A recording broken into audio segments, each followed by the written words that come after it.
Hi everyone, Namaste and welcome back to my channel. Today is the second episode of our Diwali special series. I welcome you all back to this series where I'm showing you some healthier versions of our beloved Diwali snacks and sweets. In today's episode, I'm showing you how to make baked Shankarpali or Shakkarpara. Shankarpali is one of my favorite childhood Diwali sweet. My mom and my dadi would spend hours in the kitchen making them before Diwali. And me and my brother would be sitting right there waiting to just pounce at them as soon as they were ready. As I grow older, I want to keep those memories fresh with me and cherish them throughout. So I decided to learn how to bake the Shankarpali. It is so simple and easy, and once you learn how to make them, you're probably going to stick with my recipe forever. So without wasting any more time, let's look at the ingredients. First, we have 4 cups of all-purpose flour or maida, half a cup of granulated sugar, half a cup of milk, half a cup of melted ghee, and 1 teaspoon of baking powder. In a pot, we'll first add milk and sugar.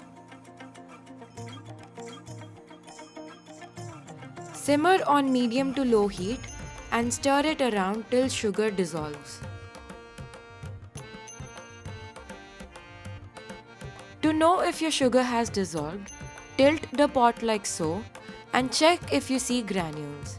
If you do, then continue stirring. Once your sugar has dissolved completely, then lower the heat and now it's time to add ghee. Stir the ghee around at very low heat.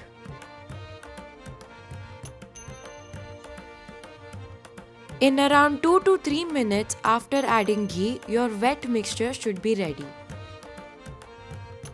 Now it's time to make our dough. Here I have added our 1 teaspoon of baking powder into our 4 cups of all-purpose flour. Into this, we'll pour our wet ingredients. I'll go ahead and combine everything together with the help of a spatula.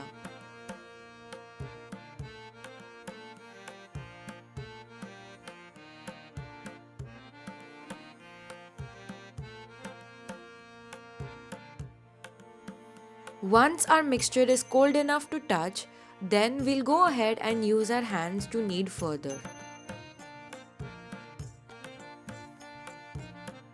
While kneading the dough, if you think it's a little too dry, then take a little bit of ghee on your palm and continue kneading the dough. This will add the required moisture to the dough.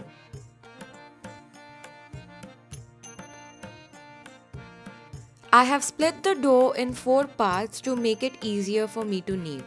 You can do this or completely skip this if you are able to knead all of it together. Remember that we are not looking for a smooth dough. The cracks and the folds that you see here on the dough balls are completely normal. We will be flattening out this dough with a rolling pin later. Once you are done kneading the dough, then go ahead and place a damp muslin cloth on top of your dough. We'll quickly start making our Shankarpalis now, as we cannot keep this dough waiting around for long. It will dry up and we'll be left with a flaky dough.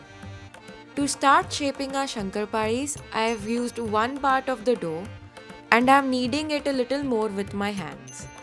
With the help of a rolling pin, I'll go ahead and flatten out our dough. You will not have smooth edges while flattening out the dough, as our dough is quite rough. But don't worry, we'll cut the edges out while shaping our Shankarpalis. Continue to lift and flip the dough around to get an even flat layer for our Shankarpalis.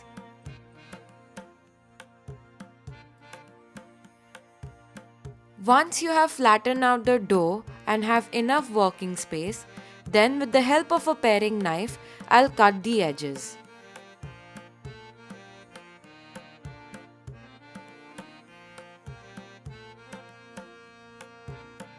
Now we have a nice and flat rectangular dough to flatten further.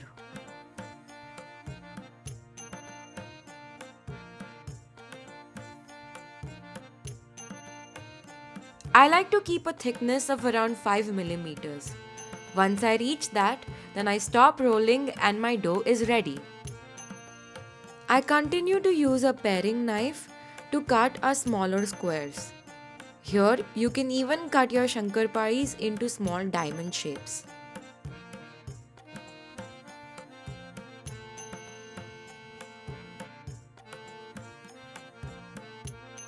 Once your Shankarparis are cut into shapes, then we'll go ahead and place them in a baking tray. I have lined my baking tray with a silicone sheet. While placing my Shankarparis on the baking tray, I ensure that there is enough gap between two pieces. I have gone ahead and made more batches of Shankarparis. While doing so, I have preheated my oven at 180 degrees Celsius for 5 minutes.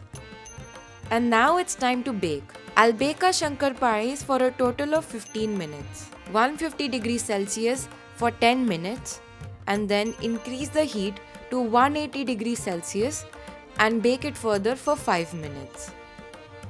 And there we have it. Our Shankarparis are fresh out of the oven. We'll place the Shankarpari aside for them to cool down to room temperature before digging in. You can see this beautiful and even coat of golden brown all over our Shankarparis. They have come out perfectly and I cannot wait for you guys to try them. And there we have it, guys. Our baked Shankarparis are ready. I really hope you try this recipe at home. Please do not be intimidated by these traditional recipes. You just have to follow it step by step, and trust me, you will get it right. If you do try this at home, please do let me know in the comment section how you like them. We have one more Diwali special video coming up for you guys, and I'm so excited for you to see that recipe. Until then, happy Diwali, and I wish you a lot of happiness. Bye!